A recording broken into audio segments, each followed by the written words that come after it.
is saying we have given a root, right? Let's see the example, right? Okay, so you can see that question is given and split the binary tree into two subtree. What we have to do? We have to split the binary tree into two subtrees by removing one edge. Such that the product of sum of the subtree is maximized. Okay, we have to remove one edge in such a way that the sum of the subtree is maximized, and then return the maximum product of the sum of the two subtree. Then we have to do maximum product of the sum of the two trees, and since the answer may be too large, so return modulo 10 to the power 9 plus 7. Okay, so in this way we have to do. Note that you need to maximize the answer before taking the mod and not after taking it. So in example here, first example, you can see that we have a binary tree that start from what? 1, and then we have 2, and then we have 3, right? And 4, 5 and 6, correct? All the labels are absolutely good, and now we have to remove this one, okay, the red mark. If we will remove this s, then what happened? There is 2 tree, t1 and t2 it became, right? Because we have splitted this one, right? We have splitted this part, correct? And that's why we have 2 subtree. And now if we'll make a sum of this nodes value, 4 plus 5 9 plus 2 11, we get sum 11, and then 1 3 6 we will get what? 10.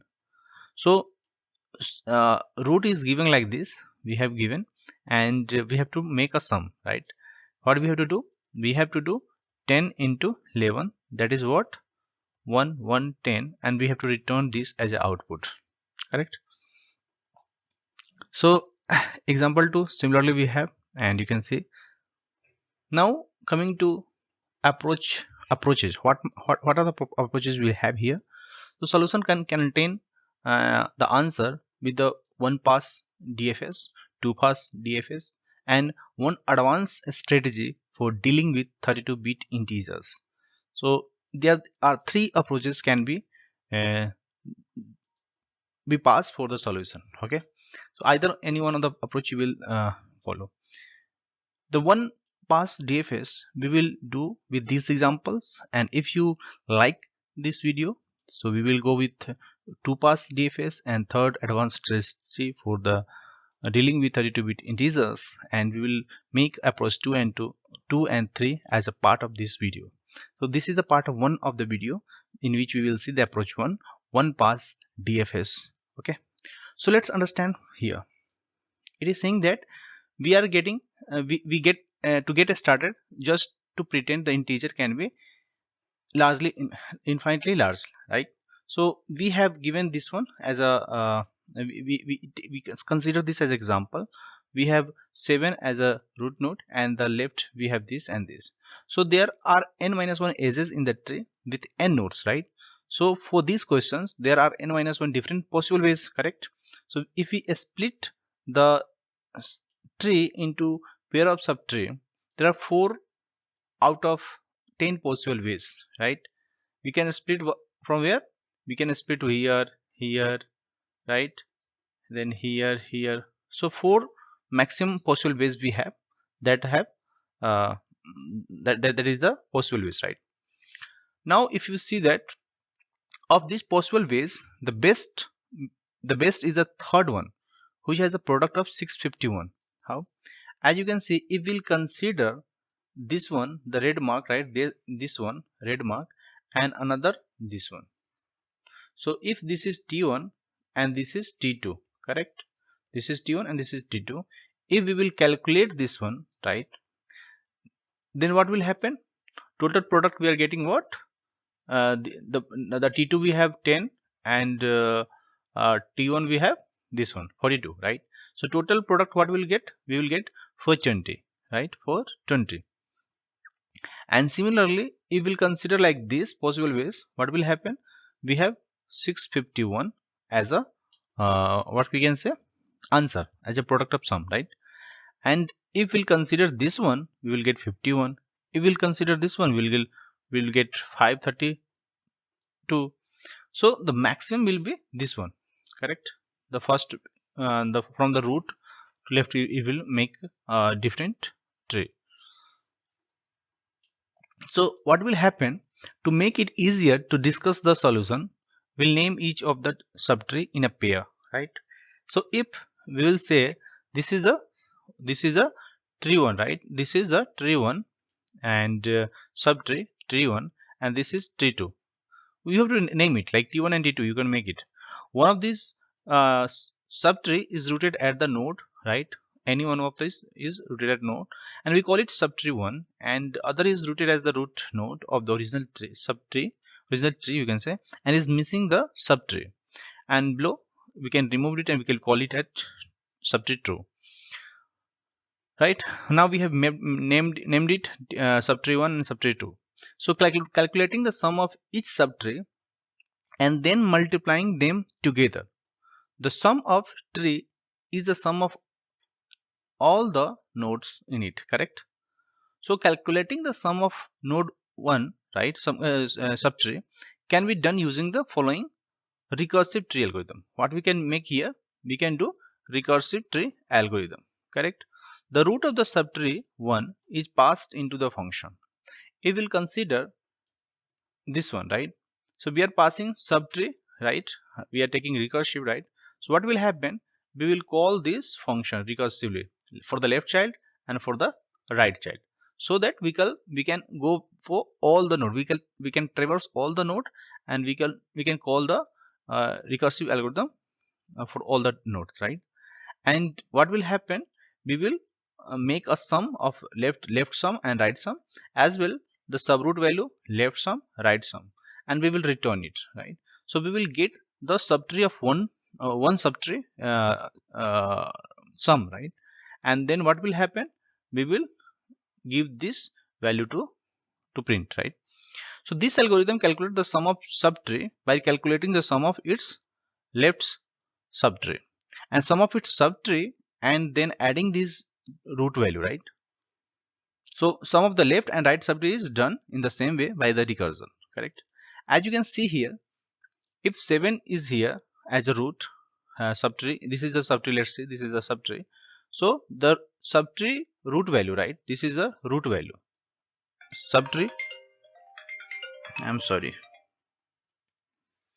This is the subtree root value plus left and right, we will have. So total 52 we will get. Now if you confused by the recursive summing, so there is an article in which we can see that recursive top down algorithm. So if you are not understanding the recursive top down approach of the algorithm in the solving the tree, so please ping me. I'll put into another video. Okay, I'll put the link also. So we still need a way to calculate the sum, right? We still need we still need to way to do this calculation of the subtree 2, right? We have calculated tree 1, now we have calculated tree 2. So recall the subtree 2 and is the tree we get by removing subtree 1. We have to remove subtree, right? The children one we will remove and then we will get, right?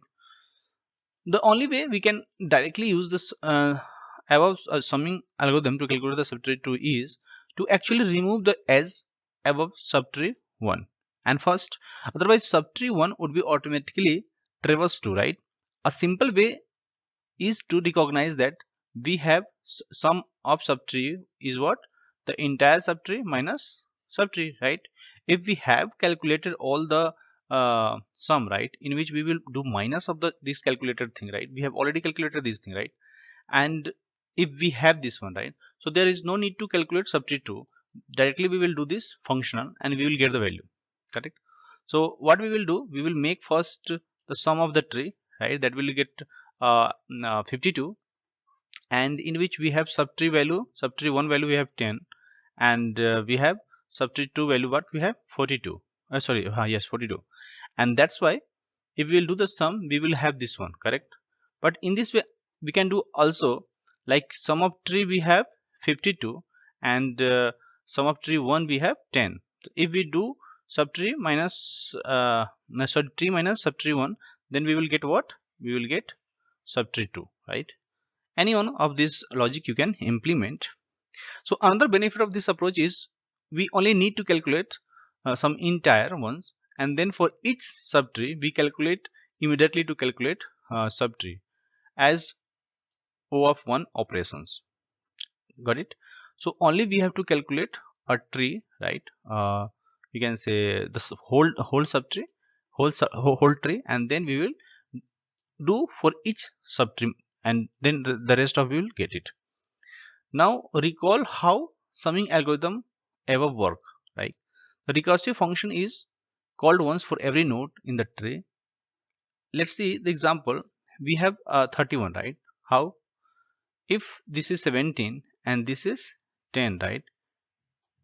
Like we are doing left sum 4 and sum right. This is the node value, right? And we from the left we are getting 17, and from the right we are getting what? 10. That's why this is what? 31. Similarly for the left we have sum left and sum right plus 8, and that's what we are getting 17. And similarly for the right we are getting what? Left of this node and right of this node and 1, and we are getting 10. In this fashion we will come to what? All the leaf nodes, right? And we will have the sum of all the value. So therefore we can simply gather all the possible subtree 1 sum with a list as follow, right? How do we have? So now what we have, therefore we can simply gather all the possible subtree 1 and we'll do sum. How we'll do that? Subtree 1 sum, and we will have the what? Array, right? In this we will store. How we'll do that? Because we are calculating left, right? Left sum, right sum, and then we are calculating what? Subtree of sum, right? Subtree sum. And what we can do, we will make a list here and we will append that, right? So we are actually adding we will adding the subtree sum to the list here, right? And then we will return what? Subtree sum. Okay, so the total sum, if we'll see that, what we have to do, we have to do tree sum root we have to pass, and we will print. If we print subtree 1 sum, then this is the subtree sums, right? We will have, because we are what we are doing, we are adding here, correct? Now we have a list of sum for all the possible subtree 1, in which we can calculate corresponding subtree 2 would be for each of them, and then calculate the product and keeping track of. How we will do that here? So if we take this array in which we will add all the sum of the subtree, and one is total sum, in which we have to pass tree sum of the root, and we will get the total sum, correct? So if we will take initial value best product 0, what we have to do, we have to make a loop of all the subtree from the subtree sum, and what we'll do, we will make a variable subtree 2 sum, and we'll do total sum minus subtree sum 1, subtree 1 sum, and we will have the subtree 2 sum. Now we will have what? Subtree 1 and subtree 2, both data we have for the sum. Then what we have to do, we have to make a product of subtree 1 and subtree 2 here, and we will return that. Okay, so the max we will calculate how? Best product, right? The best product and the product that we have calculated, and best product is what? We have to update each time. How? We'll using the max function, math.max we will use in the Java, and then we will calculate using this one, and finally we will print best product. You understood? So the question also says we need to take care of modulo 10 to the power 9 plus 7, and which is expanded out this number if this is the number, right? So we will return the product. We'll do that best product, and we'll do modulo of 10, right? And only we take the final product modulo 10 to the power 9 plus 7, otherwise you might not correctly compare the product. So up till now we have assumed that integer can be a infinite size, right? And this is safe assumption for Python, but not for the Java. So for Java and other language that uses 32-bit integer by default, so we will need to think carefully about the whether the integer overflow occurs. could occurs. Okay, and the maximum the problem statements that can be up to 500 nodes, 5000 nodes or 50,000 nodes, you can say, each with value of up to 10,000. Therefore, the maximum possible subtree sum would be 10 to the 50,000 into 10,000. That will come around what? 50, what we can say, 500 lakh, right? And this would be below size of 32 integer, that would be here, right? Approximately 2 crore 147 lakhs, right? Therefore, it is impossible for integer overflow to occur during the summing phase, right? And with this constant. So, however, multiplying the subtree could be a problem. For example, if we had subtree 100 lakhs and 400 lakh, right?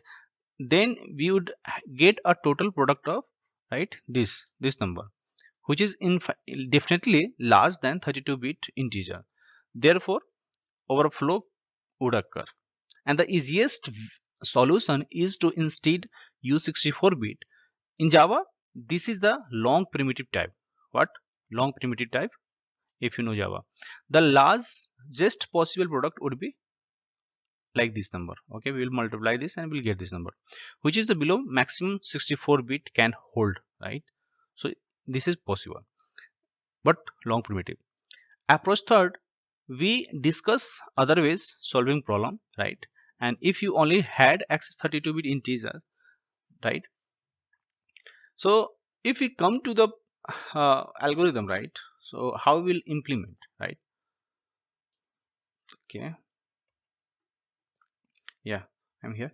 So first we will take a array list that will contain all the integer sum, right? So we'll take a function here, right? This is the function, and this function max product will calculate, right?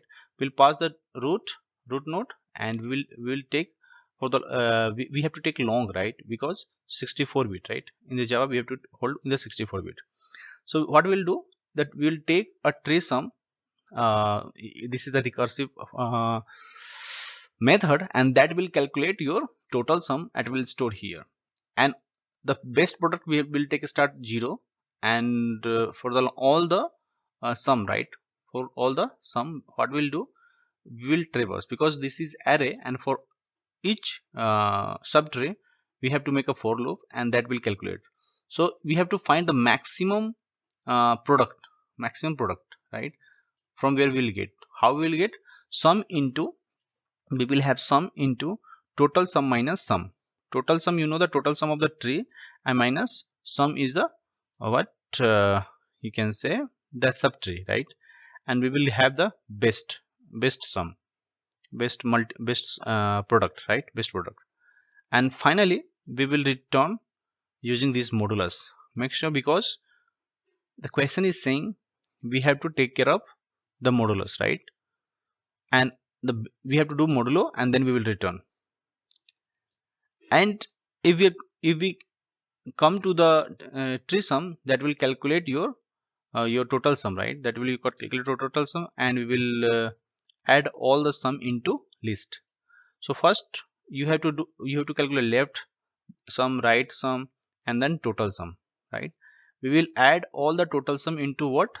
In the list that we have created here, right? Here we will add on that, and that's why we are doing here loop, right? What we'll do, we will make a list, we'll add on this list, right? And then on each we will check all the value, right? Which one is best? We will start with the best is 0. We will check with the 0, and what is the maximum, and this maximum we'll compare this one, which is maximum, that will come to the best, right? Best.